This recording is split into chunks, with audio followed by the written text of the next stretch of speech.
My journey in learning a new language. It all started with a dream. I always wanted to learn a new language, but it seemed like something distant, almost impossible. I would see people speaking fluently in movies or videos and think, will I ever be able to do that too?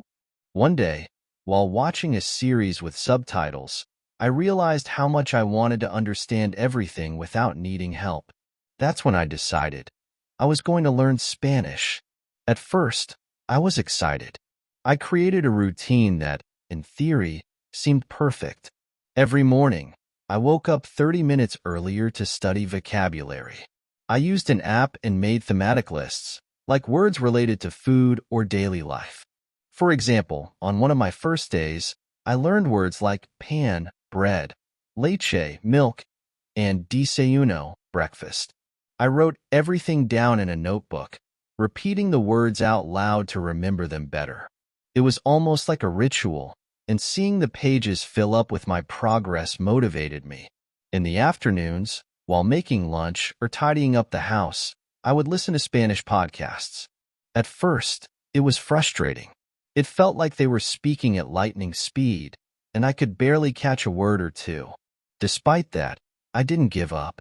I found podcasts that provided transcripts and started reading along as I listened. Sometimes, I would pause, rewind, and repeat until I understood. It was hard work, but one day, without realizing it, I found myself understanding an entire sentence without needing to look at the transcript. It felt magical. Evenings were dedicated to watching series. I decided to watch La Casa de Papel, something that had always intrigued me. I started with Portuguese subtitles and then switched to Spanish. It was challenging, but each episode brought me closer to the language. I would jot down expressions I found useful, like, ¿Qué tal?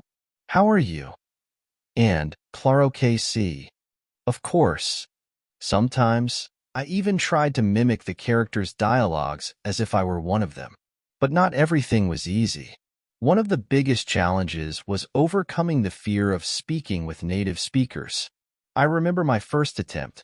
I joined a language exchange group and started talking to a girl named Sofia from Argentina. I was nervous, my heart was racing, and the words just wouldn't come out.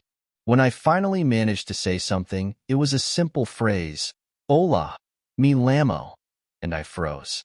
Sofia laughed, but in a kind way, and encouraged me to keep going. Despite my mistakes, I managed to say, No hablo muy bien, pero quiero mejorar. I don't speak very well, but I want to improve. That was a turning point for me. Another challenge was time. Balancing work, personal life, and studying was exhausting.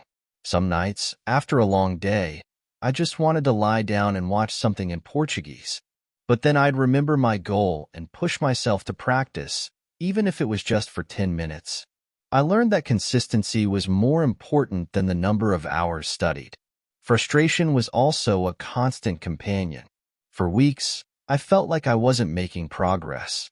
I was still making basic mistakes, still needed subtitles, but I started to celebrate small victories. Understanding a chorus in a song, ordering food in Spanish during a trip, or even recognizing new words in a conversation. Over time, I realized how far I had come. A moment I'll never forget was when I watched an entire movie in Spanish and understood almost everything without subtitles. I felt invincible. All those mornings studying, afternoons listening to podcasts, and evenings watching series had finally paid off. Today, I'm not completely fluent yet, but I can communicate with confidence. Learning Spanish didn't just give me a new skill. It taught me something about myself. Persistence overcomes any barrier. Every mistake corrected, every word learned, and every phrase understood brought me a little closer to my goal. If someone asks me today if learning a language is difficult, my answer will be clear. Yes, it's difficult, but it's the difficulty that makes every achievement so special.